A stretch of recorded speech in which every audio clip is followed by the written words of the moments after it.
안녕하세요. 경제 뉴스를 읽어주는 남자 이건입니다. 자, 오늘도 유익한 소식으로 아침을 시작해 보시기 바랍니다. 우선 헤드라인부터 보시겠습니다. 파이낸셜 뉴스입니다. 징벌적 손해배상제 확대. 김동수 공정거래위원장은 중소기업을 보호하기 위해서 현재 기술자료 유용 행위에만 도입된 징벌적 손해배상제를 확대하겠다고 밝혔습니다. 한국경제입니다. 기업 경제심리 더욱 악화. 기업의 경제심리를 보여주는 경기실사지수 BSI가 3년 7개월 만에 최저 수준으로 떨어졌습니다. 불확실한 경제 상황과 내수 부진, 수출 부진이 경제심리 악화의 원인으로 꼽혔습니다. 매일경제입니다. 주택담보대출 연체율 6년 내 최고. 계속되는 경기 침체로 은행권 가계대출 연체율이 다시 1%대로 올라섰습니다. 지난 8월 말에 1.07%를 기록한 이후 6년 만에 가장 높은 수치입니다. 헤럴드 경제입니다. 경기 침체 여파에 유학생 수가 4년 만에 감소. 외국에서 학위 과정을 밟거나 어학연수를 받는 유학생의 수가 글로벌 금융위기가 닥친 2008년 이후 4년 만에 줄어든 것으로 나타났습니다. 경기 침체 여파로 학비 부담이 커졌기 때문으로 풀이됩니다. 네, 파이낸셜 뉴스부터 보도록 하겠습니다. 김동수 공정거래위원장은 중소기업을 보호하기 위해서 징벌적 손해배상제를 확대하겠다는 방침을 밝혔습니다. 징벌적 손해배상제라는 것은 원수급자가 기술자료 유출과 같은 하도급 업체에게 손해를 끼칠 경우에 피해액의 몇 배를 배상하는 제도를 뜻하는데요.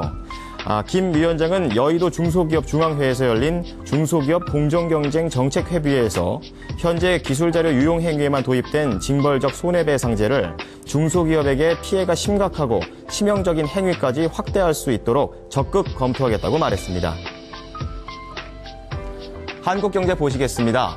이 기업의 경제 심리를 보여주는 경기실사지수 BSI가 3년 7개월 만에 최저 수준으로 떨어졌습니다. 이 경기실사지수는 100이 넘으면 경기에 대한 기업의 긍정적인 응답이 많은 것이고 반대로 100을 밑돌면 부정적인 응답이 우세하다는 의미라고 하는데요. 이 한국은행에 따르면 11월 제조업 업황 BSI는 67로 전달보다 1포인트 하락해서 지난 9월 이후 최저치를 기록했고 특히 내수와 중소기업의 BSI가 큰 폭으로 떨어졌습니다. 제조업 경영에 있어서 애로사항으로는 불확실한 경제 상황과 내수 부진, 수출 부진 등이 꼽혔습니다. 매일경제 보도록 하겠습니다.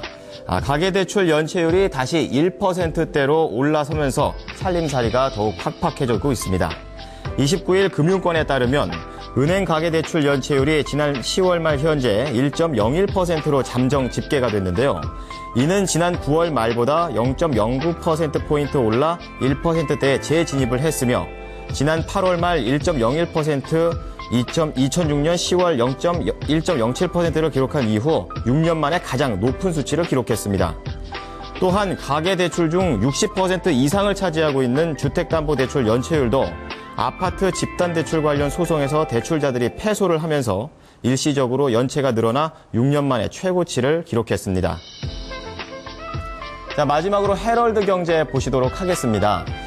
경기 침체 여파로 유학생 수가 글로벌 금융위기가 닥친 2008년 이후에 4년 만에 감소한 것으로 나타났습니다.